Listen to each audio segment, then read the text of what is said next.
Reporters Jesse White and Jim Christiana are to my left. J.D. Prose, reporter and opinion piece writer for the Beaver County Times, is to my right.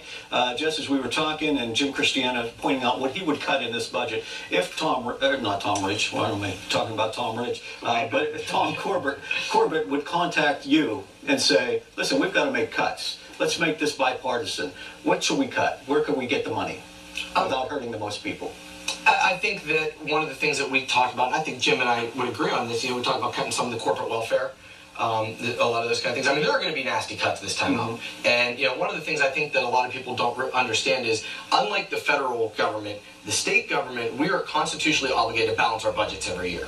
So we can spend, we should only be spending what we bring in. Well, we have to do that. Okay, so he said welfare. I mean, you said education was the highest. We spend $10 billion on education. Would you take any cuts? Would you put any cuts in education, in the education funding? I think that there's going to be cuts to education. I don't know if I would necessarily agree with what they're going to look like. I think that you're going to start to see, the concern I have is that what we're going to start to see is social agendas such as school vouchers, things of that nature that are being disguised as economic benefits that we're going to start to see put through. I mean, unfortunately, my party's not in the majority anymore, so it's our job to just kind of watch and see what's going on. But I'd be very cautious to see, as for example, the school voucher argument goes on. This isn't really about making things more efficient financially. It's about promoting a social agenda. But Jim's already introduced. What's the legislation called? An open enrollment. Open enrollment. One thing is, I think it's good that we had a moment here tonight that Representative White is willing to support cutting corporate welfare, because we've tried that in the past, and the budgets that Representative White has voted for in the past have had a tremendous amount of corporate welfare. So I hope that... Like what exactly? I'm just curious. Well, we spend $1 billion a year on corporate welfare in Pennsylvania. And the other thing is, I think education reform, which is at the top of many people's list in Harrisburg, and I have introduced a bill of open enrollment. It's not about an economic agenda. It's about allowing parents to choose where their kids go to school, not a monopoly system based on your zip code. And the second thing is, it shouldn't be about politicians saying where parents should send their kids. It should be about parents making the decision and having just as much opportunity to send their kids to the school that they want. I think that's the conversation, not the economics. You do that now. Well, that's great in theory, but in practicality, can it work and would it work? And most of the educators I've talked to say no. And the school districts as well, because Representative Christiana, you're in a district where, of course, Monaca and Center combined, and it's doing quite well there. But if you go down the road a little piece on Broadhead and you say to Hopewell, we want you to combine with Aliquippa, or you come back in my area and say to Blackhawk, we want you and Beaver Falls back together again, I don't think that's going to work. Never happened. Well, not voluntarily. Well, first of all, there's a lot of discussion that Harrisburg should be forcing mergers and consolidations. I just think that's passing the buck to us. I think mergers and consolidation, like that happened in Beaver County, which is doing very well, should be done on a local level. But it'll never happen then. I mean, it will never happen. That's not well, JD. I think you might see that what may end up happening is... go from 500 to 498? No, I think that what may happen, though, is as we get into I think the economics may drive it, is my point. What's going to happen? Yeah, that's what I'm saying. I think the economics may drive it. But at that point, things will be so bad... Right. That it will almost be meaningless, right, because the effects will be so far down the road if they ever happen, because you're going to have these places that are literally going to be forced to either merge or tax their people to death, and a lot of these people just keep going until they have no choice, and at that point it's going to be too late. You have to have leadership in Harrisburg step in and say, this must be done. This is ridiculous to have school districts of 1,000 kids or 1,500 kids, or whatever the case may be. Sometimes more, sometimes less. But, I mean, the people just can't support it anymore. What did the educators tell you? A lot of them realize that, a lot of them obviously can't come out publicly and talk about this because the constituents, would just go crazy. And a lot of it comes down to ego.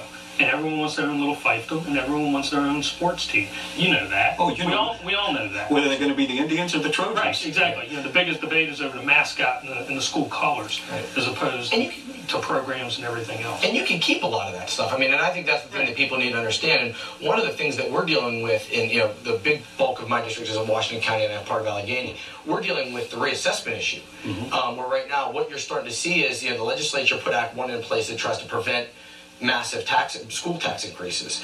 And what we're seeing is school districts are suing to force reassessments countywide, and they're going to use that, and there's a loophole that they can exploit there to go through and push through massive property tax increases. And then they're going to turn around and blame the state or blame whoever. So, I mean, that's I have a bill right now that we're trying to push through to put a moratorium and to close those loopholes, because it's a big deal.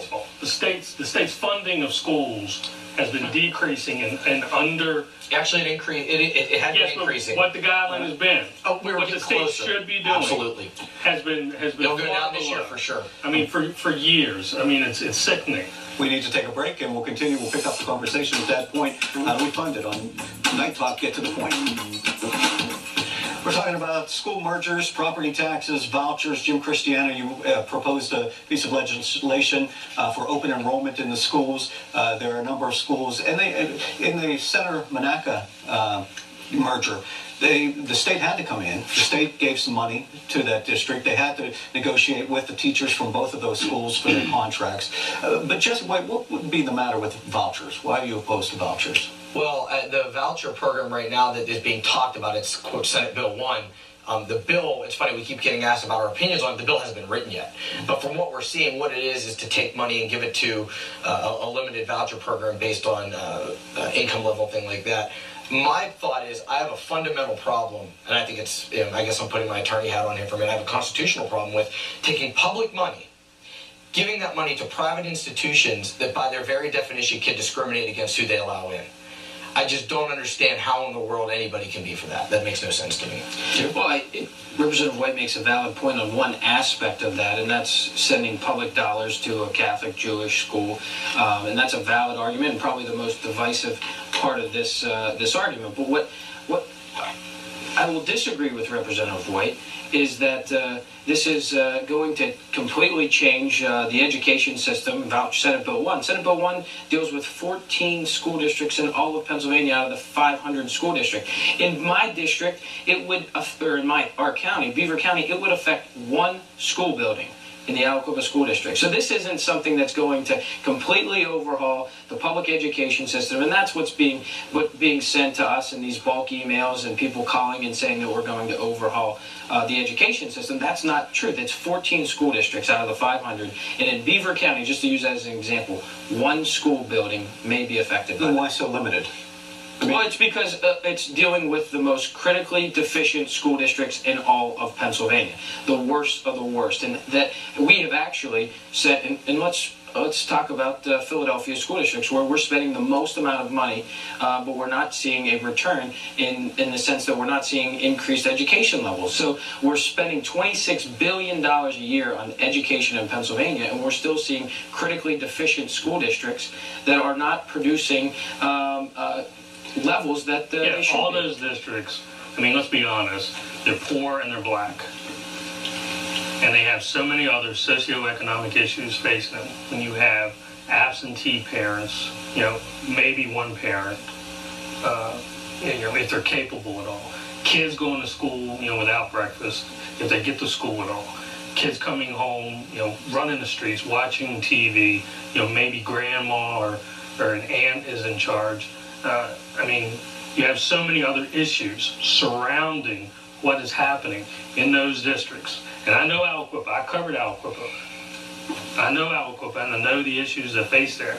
And to sit there and say they're horrible school districts, and it's best just to basically give this option to some people, and then strip the community, of what they have instead of helping the community. It just leaves a bad taste in my mouth. But those are the same parents you talked about being from the southeastern part of the state, and they're African American. Those are the parents that are coming to Harrisburg, standing on the steps saying, allow my child to go to a different school. Those are the parents that are saying, I can't just pick up and move. People say, and Representative White alluded to, that they already have that opportunity for school choice in Pennsylvania. Well, the way you can say that is that you should just pick up and move, and you can move into a new school district. Where a lot of people in those districts that can't do that. So we should just say you're stuck by the zip code, you're stuck in the socioeconomic situation that you're in. You should plow money into the social programs that help the people and support a network and a safety net.